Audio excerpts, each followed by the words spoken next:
संस्कृत जीवनों में आप सभी का स्वागत है। हम लोग अपनी साहित्य की कक्षा में उपस्थित हैं, जिसके अंतर्गत जो हमारा मुक्तक काव्य है नीति शतकम भर्तृहरि कृत, उसका अध्ययन कर रहे हैं। तो अभी तक की कक्षाओं में हम लोगों ने कुल 63 श्लोकों का अध्ययन कर लिया है। तो उससे आगे के 64, 65 और 66वें श्लोक के साथ आज आप सभी के समक्ष उपस्थित हैं। तो जो भी मित्र हमारे साथ लाइव जुड़ चुके हैं, सभी लोग वीडियो के लिंक को अपने दोस्तों के साथ शेयर कर दें, जिससे कि अधिक से अधिक लोग वीडियो के साथ लाइव आ सकें। और आप लोग अधिक से अधिक मात्रा में प्रतिदिन लाइव आया कीजिए, क्योंकि जितने ज्यादा से ज्यादा लोग लाइव होते हैं उतनी ही मुझे प्रोत्साहन प्राप्त होता है, अर्थात ऊर्जा प्राप्त होती है। तो मैं और मेहनत करती हूँ आप सभी के लिए सरल से सरल भाषा में और अत्यंत महत्वपूर्ण श्लोकों के अर्थ के साथ, जहाँ जो मुख्य प्रश्न बन सकते हैं उन सभी प्रश्नों के साथ आप सभी के समक्ष रखने के लिए। तो आप सभी से यही अनुरोध है कि अधिक से अधिक मात्रा में लाइव आया कीजिए। और यदि आप सभी को वीडियो अच्छी लगती है तो वीडियो को लाइक अवश्य किया कीजिए। और जिन लोगों ने भी अभी तक चैनल को सब्सक्राइब नहीं किया है, आप लोग चैनल को सब्सक्राइब कीजिए और बेल आइकन को प्रेस कर लीजिए, जिससे कि आने वाली मेरी सभी वीडियो का नोटिफिकेशन आपको समय से मिलता रहे। तो आइए हम लोग हमारे 64वें श्लोक से आगे के श्लोकों का अध्ययन आरंभ करते हैं। जैसा कि हम सभी जानते हैं कि नीति शतकम जो कि भर्तृहरि कृत है, और यह जो भी हम श्लोकों का अध्ययन कर रहे थे सभी सुजन पद्धति से लिए हुए थे। और आज अर्थात जो अभी हमारा अध्ययन चल रहा था वो सुजन पद्धति के श्लोकों से अध्ययन था। और आज हमारा जो 64वां श्लोक है यह सुजन पद्धति का है, और इसके साथ ही हमारी सुजन पद्धति यहाँ पर समाप्त हो जाती है। और यहाँ से जब सुजन पद्धति समाप्त होती है तो 65 और 66वें श्लोक से हमारी जो परोपकार पद्धति है वह आरंभ होती है। तो आइए हम लोग हमारा जो 64वां श्लोक है इसका अध्ययन करते हैं। सर्वप्रथम वाचन कर लेते हैं, तत्पश्चात इसका अध्ययन आरंभ करते हैं। कि नम्रत्वेनोन्मत्तः परगुण कथनै स्वान् गुणान् ख्यापयन्तः स्वार्थान् सम्पादयतो विदत प्रतुतरारम्भ यत्ना परार्थे शान्ते वाक्षेप रुच्छाक्षर मुखर्मुखान् दुर्जनाम दूषयन्तः सन्तः साश्चर्याचर्या जगति बहुमता कश्य नाभ्यर्चनीयाः।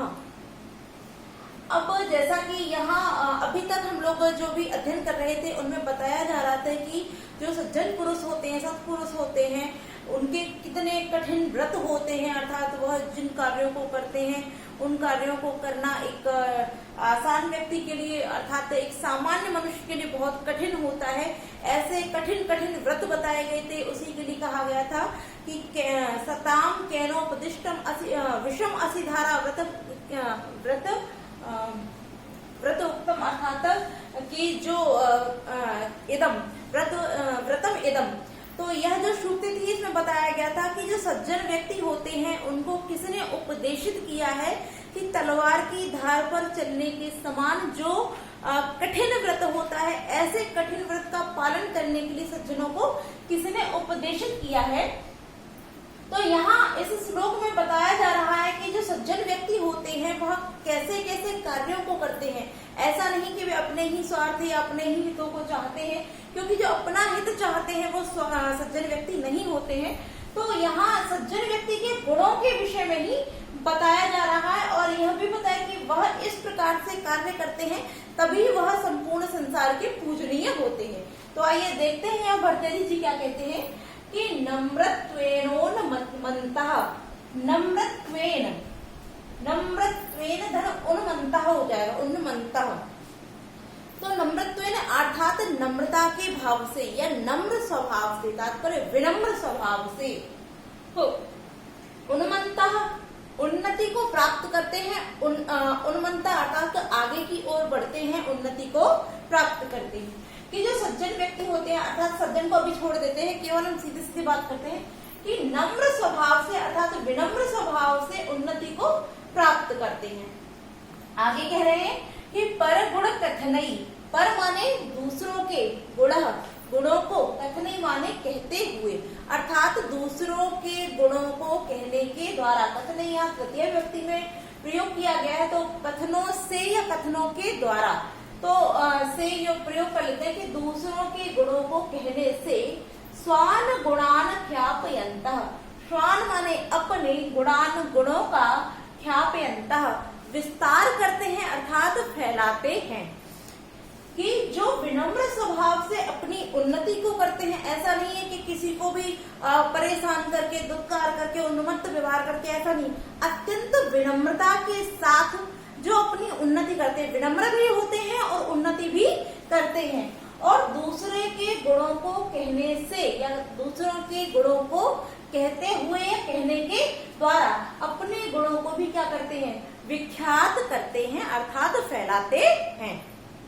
तात्पर्य दूसरों की बढ़ाई भी करते हैं, और ऐसा नहीं कि सिर्फ अपने बारे में कि मैं ऐसा हूँ, मैं वैसा हूँ, मैं बहुत अच्छा हूँ, मैं बहुत विद्वान, ऐसा नहीं कहते हैं। वह दूसरों की विशेषताओं को बताते हैं, उनके गुणों का वर्णन करते हैं कि वह व्यक्ति है बहुत सज्जन है, धीर है, ऐसे अर्थात दूसरे के गुणों का बखान करते हुए ही अपने गुणों को भी चारों ओर फैलाते हैं। आगे कहते हैं कि स्वार्थान संपादयन्तु, स्वार्थान, स्वार्थ अर्थात अपने, स्वार्थ क्या होता है, अपना हित चाहना, तो अपने हित का भी संपादन, तो संपादन करते हैं अर्थात अपने हित का भी प्रतिपादन कर लेते हैं, अपने हित को भी सफल बना लेते हैं। किंतु कैसे, कि परार्थे, परार्थे दूसरे के हितों को करते हुए।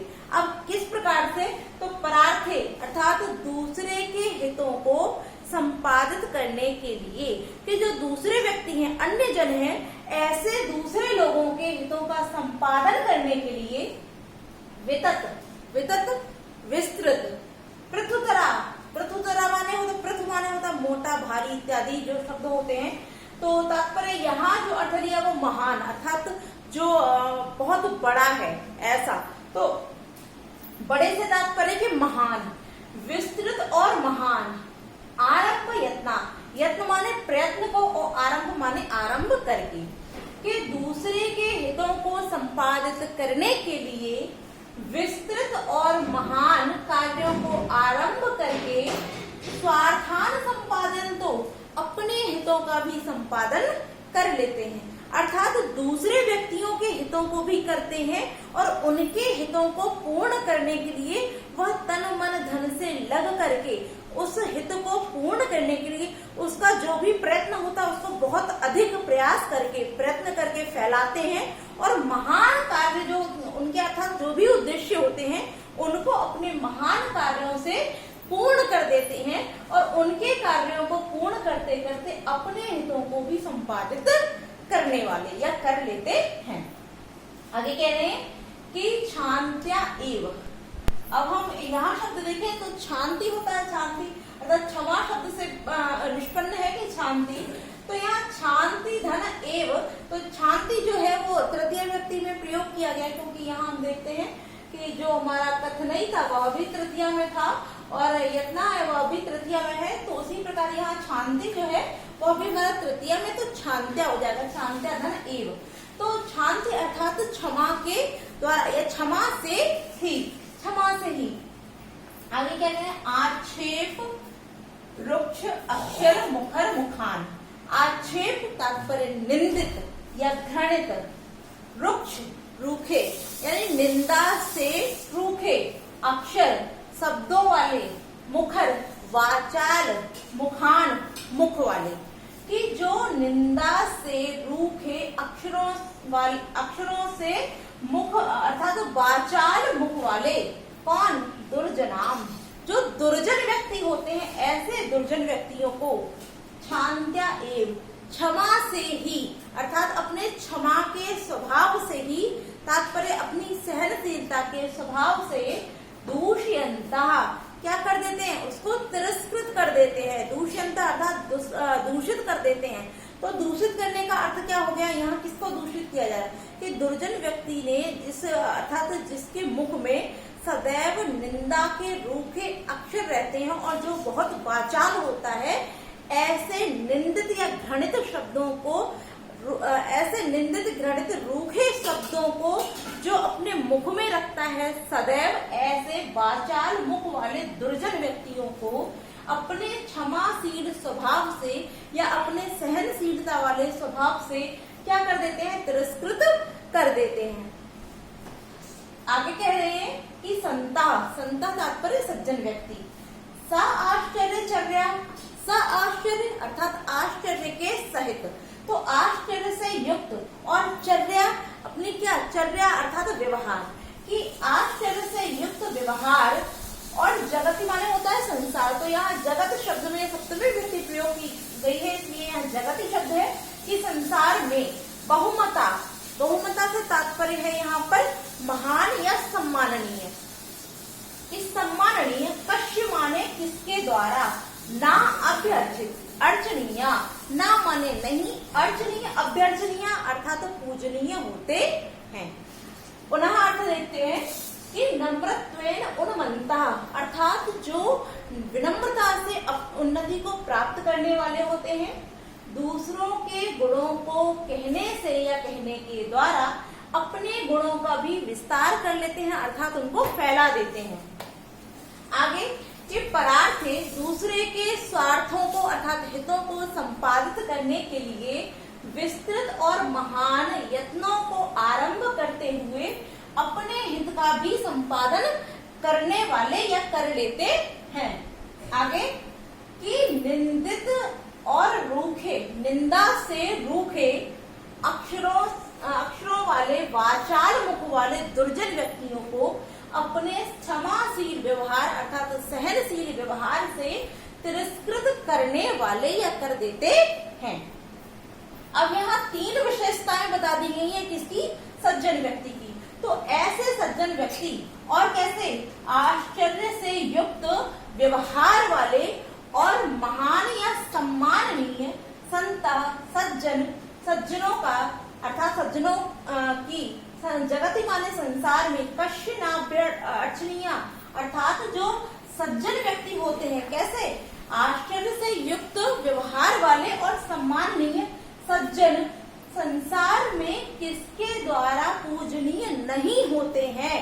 तात्पर्य ऐसा कोई भी व्यक्ति नहीं है जो इन गुणों से व्याप्त व्यक्ति की पूजा न करता हो, जो अपने हित से पहले दूसरे के हित को महत्व देते हैं, साथ ही साथ जो दूसरे के गुणों का बखान करते हैं, जो नम्र और विनम्र स्वभाव के साथ साथ उन्नति को प्राप्त करते हैं, और जो दुष्टों को उनकी भाषा से अर्थात उनके कहे हुए कथनों अनुसार उनको तिरस्कृत नहीं करते हैं, अपने क्षमाशील और सहनशील व्यवहार के द्वारा उनको तिरस्कृत कर देते हैं।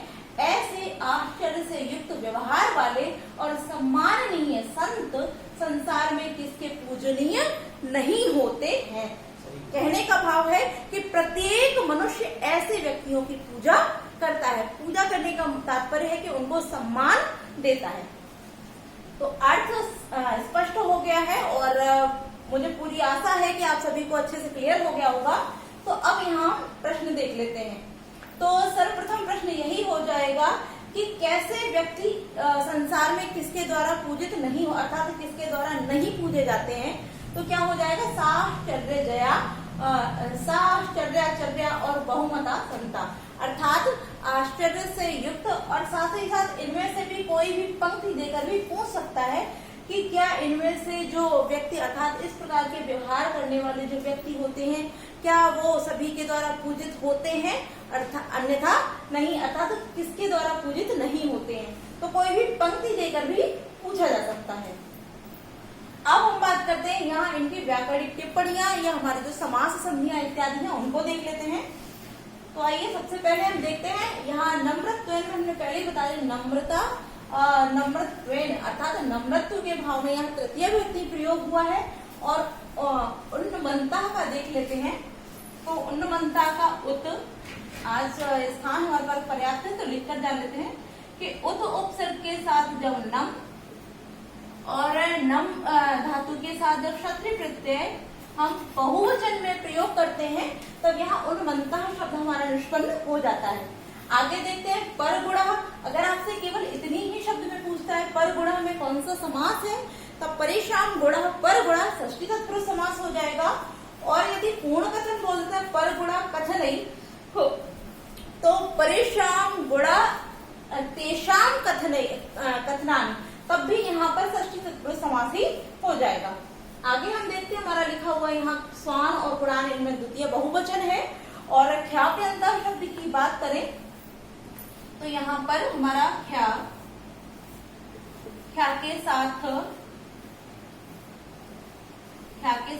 ऋच, ख्याप्यंत में ऋच और ऋच के साथ पुक और पुक के साथ सत्रि प्रत्यय का विधान करने से भी, अर्थात यहाँ भी हमारा बहुवचन में ही हो जाएगा, तब यहाँ ख्याप्यंतर शब्द हमारा निष्पन्न हो जाता है। आगे देखते हैं, आगे लिखा हुआ है स्वार्थान, तो स्वस्य अर्थान अर्थात अपने हित के, अपना हित, तो यहाँ अपने अर्थात षष्ठी व्यक्ति का प्रयोग होने के कारण षष्ठी तत्पुरुष समास हो जाएगा। संपादयंता शब्द देखते हैं, तो संपादयंता में सम उपसर्ग है, सम उपसर्ग के साथ पद, पद के साथ ऋच और ऋच के साथ यहाँ भी हमारा सत्रि प्रत्यय का प्रयोग किया गया है। तो इस प्रकार से हमारा संपादयंतः शब्द भी निष्पन्न होता है। आगे देखते हैं वितत प्रथुतरा, तो यहाँ वितत शब्द की बात करें तो वि उपसर्ग है, तन धातु है और कित प्रत्यय से वितत शब्द बनता है। और प्रथुतरा की बात करें तो प्रथु के साथ जब तरक प्रत्यय का विधान करते हैं तो प्रथुतरा शब्द हमारा निष्पन्न हो जाता है। और यदि इन दोनों शब्दों में हम समास की बात करें तो प्रथुतरा, वितत प्रथुतरा शब्द जो है वहां द्वंद्व समास हो जाएगा। और आगे शब्द जो हमारा लिखा हुआ है रंभ, अर्थात वितत प्रथुतरा रंभ, यहाँ तक ले लेंगे तब कर्मधारय समास, और यत्ना अर्थात ये वितत प्रथुतरा रंभ यत्ना पूरा ले लेंगे तब यहाँ पर हमारा बहुब्रीहि समास हो जाता है। आगे देखते हैं लिखा हुआ परार्थे, तो परेशान अर्थे परार्थे, तब यहाँ पर हमारा षष्ठी तत्पुरुष समास हो जाएगा। छांत्या में हम लोगों ने पहले ही देख लिया था कि छांत्या शब्द में छम धातु के साथ कितन प्रत्यय से छांति शब्द बनता है, और जब हम सुआदि की उत्पत्ति करके तृतीय विभक्ति प्रयोग करते हैं तब छांत्या शब्द हमारा बन जाता है। आगे छांत्याधन एव है, तो छांत्याधन एव में यहाँ छांत्यैव हो गया, तब यहाँ वृद्धि रेखी सूत्र से वृद्धि संधि हो जाती है। और आगे देखते हैं छांत्या एव आक्षेप, दीर्घ स्वर संधि, उसके बाद में रुक्षाक्षर, यहाँ भी दीर्घ स्वर संधि हो जाएगा। मुखान दुर्जनाम, यहाँ द्वितीय विभक्ति हो जाएगी। दूष्यंता देख लेते हैं, तो दूष्यंता में दुष धातु है, दुष धातु के साथ ऋणिज और ऋज के साथ जब सत्रि प्रत्यय का विधान करते हैं तब हमारा दूष्यंता शब्द निष्पन्न हो जाता है। आगे बात करते हैं साश्चर्या, अर्थात जो आश्चर्य से युक्त व्यवहार करने वाला है, तो यहाँ तीसरे व्यक्ति का विशेषण होने से अर्थात तीसरे व्यक्ति को बताए जाने के कारण यहाँ बहुब्रीहि समास हो जाएगा। और जगति में हमने देख लिया सप्तमी विभक्ति में है। और बहुमता जो शब्द है इसमें जो समास है वो बहुत महत्वपूर्ण है, क्योंकि यहाँ हमारा सुप्सुपा समास है, सुप्सुपा समास है, और इसका जो बहुनाम मत अर्थात तो बहुमता हो जाएगा, तो यह सुप्सुपा समास है। आगे देखते हैं कश्य शब्द का षष्ठी व्यक्ति में प्रयोग है, और ना अभ्यर्चनीय या दीर्घ स्वर संधि हो जाती है, और अभ्यर्चनीय का निष्पन्न देख लेते हैं निष्पत्ति, तो अभी उपसर्ग है, अर्च धातु है और अनियर प्रत्यय, अनियर प्रत्यय। तो इस प्रकार से यहाँ ना अभ्यर्चनीय अर्थात ना अलग हो जाएगा, तो अभ्यर्चनीय शब्द हमारा निष्पन्न हो जाता है। तो जो व्याकरणिक टिप्पणियां थी वो हम लोगों ने देख लिया, जहाँ समास था उसको भी देख लिया, जो प्रत्यय इत्यादि बताए गए उनको भी देख लिया, संधियां हैं विभक्तियां हैं उनको जान लिया है। अब प्रश्न उठता है कि यहाँ छंद कौन सा है, तो इस श्लोक में हमारा स्त्रग्ध्रा छंद है, और स्त्रग्ध्रा छंद के साथ साथ यहाँ इस श्लोक में समुच्चय अलंकार का प्रयोग किया गया है। तो हम लोगों ने हमारे 64वें श्लोक का अच्छे से वाचन कर लिया है, अर्थ जान लिया है। अब हम बढ़ते हैं हमारे 65वें श्लोक की ओर। तो आइए इसको हटा देते हैं, क्योंकि अगले श्लोक की भी उनको व्याकरण टिप्पणियां देखनी है। तो आइए अब देखते हैं हमारा 65वां श्लोक। तो जो 65 और 66वां श्लोक है, अब यहाँ से हमारी परोपकार पद्धति आरंभ होती है। तो ये दोनों श्लोक हमारे परोपकार पद्धति के। तो आइए परोपकार पद्धति का प्रथम श्लोक देखते हैं। एक बात इसमें बताना भूल गए, जो इसकी अंतिम लाइन है ये सूक्ति है, तो इसको आप अंडरलाइन करके लिख के रखिए और बहुत महत्वपूर्ण है। चलिए अब हम देखते हैं हमारे 65वें श्लोक को। आइए वाचन करते हैं कि भवन्ति नम्रा सर्वा फलोद्गमय नवाम भूमि दूर विलंबिनो घन अनुद्यता सत्पुरुषा समृद्धि स्वभाव एवैष परोपकारिणाम। अब यहाँ जैसे कि आप देख ही रहे होंगे परोपकारिणाम लिखा हुआ, तो यहाँ से भी आप पकड़ सकते हैं कि यह हमारा श्लोक जो है वो नीति शतकम भर्तृहरिकृत मुक्तक काव्य जो है उसकी परोपकार पद्धति से लिया गया है। आइए अब जानते हैं इसके अर्थ को। भवन्ति माने होते हैं, सिंपल सा वर्ड आप सभी जानते होंगे, लट लकार प्रथम पुरुष बहुवचन में प्रयोग है, तो भवन्ति भू धातु है। तो भवन्ति माने होते हैं, नम्रा नम्र, तरवा वृक्ष, फला फलों के, उद्गमई उद्गम होने पर। तो यहाँ भर्तृहरि जी कह रहे हैं कि जो तरवा तात्पर्य जो वृक्ष होते हैं वो फलों के उद्गम होने पर नम्र हो जाते हैं। नम्र से तात्पर्य है झुक जाते हैं, कि जब वृक्षों पर फल आते हैं, तो आपने देखा होगा कोई सा भी वृक्ष हो जब उस पर फल आता है तो जैसे जैसे फल आने आरंभ होते हैं वैसे वैसे ही उन वृक्षों की जो डालियां होती हैं वो नीचे की ओर झुक जाती हैं। क्यों झुक जाती हैं? क्योंकि उन पर जब फलों के उद्गम होते हैं तो फलों के उत्पन्न होने से उन पर जो भार होता है, अर्थात फल उत्पन्न होने से उस वृक्ष की तो वृद्धि हो रही है, कहने का अर्थात उसके पास संपत्ति अर्थात वैभव आ रहा है, तो उसको सीधा होना चाहिए, किंतु नहीं। क्या होता है? फलों के उत्पन्न होने पर वह वृक्ष नीचे की ओर झुक जाते हैं। पुनः देख लीजिए कि वृक्ष तरवा अर्थात तो वृक्ष फलोद्गमई फलों के उत्पन्न होने पर या फलों के आने पर नम्रा नीचे की ओर अर्थात झुक जाते हैं। भवन्ति माने हो जाते हैं, नम्र हो जाते हैं, तात्पर्य झुक जाते हैं। आगे कह रहे हैं कि नवा अम्बुभी, नव अम्बुभी अर्थात नवीन, अम्बु माने जल, कि नवीन जल को धारण करने वाले। कौन? घना, घना तात्पर्य मेघ, कि जो नवीन जल को धारण करने वाले मेघ होते हैं वह क्या हो जाते हैं? दूरः विलंबिनो, दूर तक झुक जाते हैं। वह भी क्या होते हैं? दूर तक झुक जाते हैं। दूर से तात्पर्य है भूमि की ओर, नीचे की ओर झुक जाते हैं। जो बादल जल को लेकर नहीं चलते हैं वह दूर तक उड़े चले जाते हैं, क्योंकि जो वायु होती है वो उनको उड़ा ले जाती है। किंतु जिन मेघों के अंदर जल का वास होता है, अर्थात जिन्होंने नए नए जल को ग्रहण किया होता है, तो जो जल से भारी हुए मेघ होते हैं वो दूर तक न जा पाने के कारण अर्थात वह वायु के वेग के साथ नहीं बहते हैं। क्यों नहीं बहते हैं? क्योंकि उनके अंदर क्या होता है? अम्बु जल होता है, तो इस कारण वह भी बरसने के लिए इस भूमि की ओर दूर तक झुक जाते हैं। अब ये दोनों विशेषताएं किसके लिए बताई गई हैं? तो परोपकारी अर्थात जो परोपकारी व्यक्ति होते हैं उनके आधार पर।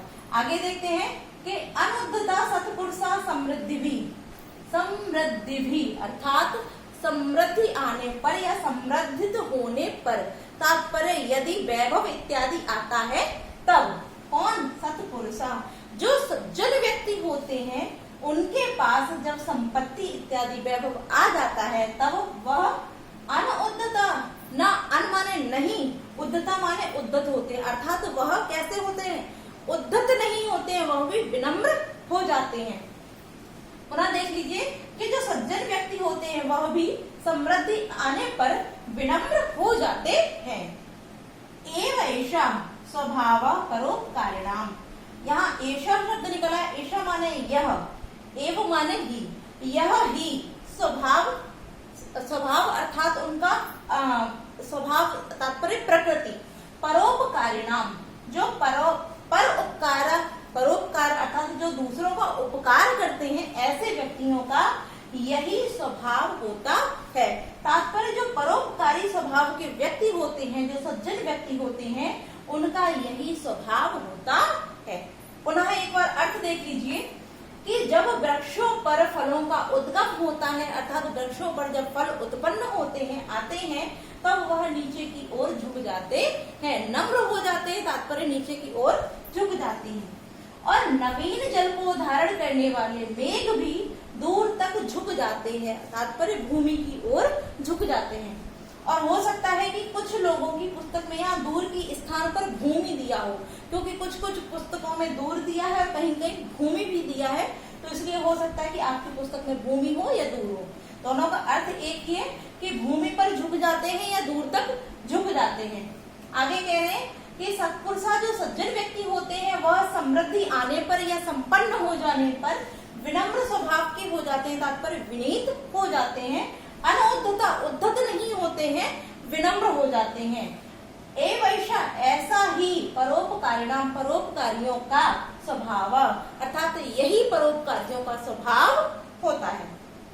श्लोक का अर्थ जान लिया है। अब देखते हैं हम इसकी जो यहाँ से प्रश्न बन सकते हैं। तो सर्वप्रथम हमारा यही प्रश्न हो जाएगा कि तरवा फलोद्गमय, अर्थात वृक्षों पर जब फल आते हैं तो वह कैसे हो जाते हैं, तो क्या हो जाएगा, नम्र भवन्ति, अर्थात नम्र हो जाते हैं, झुक जाते हैं। और इसी प्रकार से दूसरा प्रश्न यहाँ बन जाएगा कि नवीन जल को धारण करने वाले मेघों का भी किस प्रकार का स्वभाव हो जाएगा, तो वह भी दूरा विलंबिनो, अर्थात दूर तक झुक जाते हैं। उसी प्रकार से तीसरा प्रश्न हमारा यह बन जाएगा कि सत्पुरुषा समृद्धि, अर्थात सत्पुरुषों के पास, सज्जन व्यक्तियों के पास समृद्धि आने पर या वैभव आने पर उनका व्यवहार किस प्रकार से हो जाता है, तो उनका व्यवहार भी विनम्र हो जाता है, अर्थात विनीत हो जाता है। और परोपकारियों का स्वभाव कैसा होता है, तो जो दूसरों के लिए ही अपने कार्यों को करते हैं, अर्थात विनम्र होने का स्वभाव जो होता है वही परोपकारियों का स्वभाव होता है। तो हम लोगों ने श्लोक के अर्थ को जान लिया, जो अन्य प्रश्न बन सकते थे उनको भी देख लिया, और पुनः इसमें जो हमारी अंतिम लाइन है स्वभाव एवैष परोपकारिणाम, ये भी बहुत ही महत्वपूर्ण सूक्ति है, तो इसको अंडरलाइन करके आप लोग लिख लीजिएगा और इस पर विशेष ध्यान रखिए। कई परीक्षाओं में यह सूक्ति पूछी जा चुकी है कि यह किस ग्रंथ से ली गई है, तो आप लोग ग्रंथ के साथ साथ जो परोपकार पद्धति है उसको भी ध्यान रखेंगे। तो आइए अब देखते हैं हमारा जो यहाँ से व्याकरणिक टिप्पणियां उनको देख लेते हैं। तो यहाँ अगर हम बात करें भवंती, तो हमने चर्चा करी भू धातु प्रथम पुरुष बहुवचन में भवंती शब्द हो जाता है। तो नम्र तरवा, तब यहाँ विसर्ग संधि हो जाएगी, फलोद्गमयी फलानामोद्गमयी, षष्ठी तत्पुरुष समास हो जाएगा। नवाम को भी नवानी अम्बुनी, तो यहाँ विशेषण बताए जाने के कारण, क्योंकि जल का विशेषण बताए जाने के कारण यहाँ कर्मधारय समास हो जाएगा। और यदि संधि की बात करें तो अम्बु भी, जो दापे रा आप देख रहे हैं, इसको विसर्ग आदेशित हो जाएगा, तो यहाँ विसर्ग संधि हो जाएगी। और घना शब्द जो है इसको आप लोग ध्यान रखिए, इसमें हन धातु है। कौन सी है, हन धातु है, और हन धातु के साथ अप प्रत्यय है, तो इन दोनों के विधान से यहाँ पर घना शब्द बना है। तो यहाँ कंफ्यूज मत होइए, क्योंकि यहाँ दूर दूर तक धन में हन धातु का कहीं कुछ दिख नहीं रहा है, इसलिए आप इसको अवश्य लिख के रखें, महत्वपूर्ण शब्द है, हन धातु है घना में। आगे देखते हैं, अनुद्धता न उद्धता अनुद्धता नए तत्पुरुष समास, सत्पुरुषा सज्जन पुरुषा सत्पुरुषा कर्मधारय समास हो जाएगा। समृद्धि शब्द की बात करें तो यहाँ सम उपसर्ग है, रिद धातु है और कितन प्रत्यय है, कितन प्रत्यय है, तब यहाँ समृद्धि शब्द बनेगा। और उसमें सु आदि की उत्पत्ति करके जब हम तृतीय विभक्ति में प्रयोग करेंगे तो समृद्धि भी शब्द हमारा बन जाएगा। आगे देखते हैं, स्वभाव स्वस्य भाव स्वभाव, षष्ठी तत्पुरुष समास, एव धन एषः एवैषा, वृद्धि संधि हो जाएगी हमारी वृद्धि रेचि सूत्र से। परोपकारिणाम षष्ठी विभक्ति का यहाँ प्रयोग किया गया है, और परेशान उपकारिणाम परोपकारिणाम, तात्पर्य यहाँ पर भी हमारा षष्ठी तत्पुरुष समास हो जाएगा। अब यदि हम छंद की बात करें तो यहाँ पर वंशस्थ छंद का प्रयोग किया है। और यदि हम अलंकार की बात करें तो जैसा कि हमने पहले भी एक बार बता चुके हैं कि जो सूक्तियां होती हैं उनमें अर्थांतरन्यास अलंकार होता है। तो इस सूक्ति लाइन में जो हमारी अंतिम वाली लाइन है, इसमें अर्थांतरन्यास अलंकार ही प्रयोग किया गया है। तो यहाँ पर अर्थांतरन्यास अलंकार है, और बाकी अगर हम संपूर्ण श्लोक में देखते हैं तब यहाँ पर हमारा क्रिया दीपक अलंकार प्रयोग किया गया, अर्थात इसमें दो अलंकार है, क्योंकि सूक्ति लाइन में हमारा अर्थांतरन्यास अलंकार है। तो हम लोगों ने इस प्रकार से दोनों ही श्लोकों का अच्छे से अध्ययन कर लिया है। तो आज के लिए इतना ही रखते हैं, कल की कक्षा में हम लोग हमारे 66वें श्लोक को देखेंगे और आप सभी को वीडियो कैसी लगी कमेंट करके अवश्य बताएं, और आपके जो भी मित्र हो उनके साथ वीडियो की लिंक को अवश्य शेयर किया कीजिए। साथ ही साथ अधिक से अधिक लोगों को लाइव लेके आइए। तो आज के लिए इतना ही रखते हैं मित्रों। नमो नमः।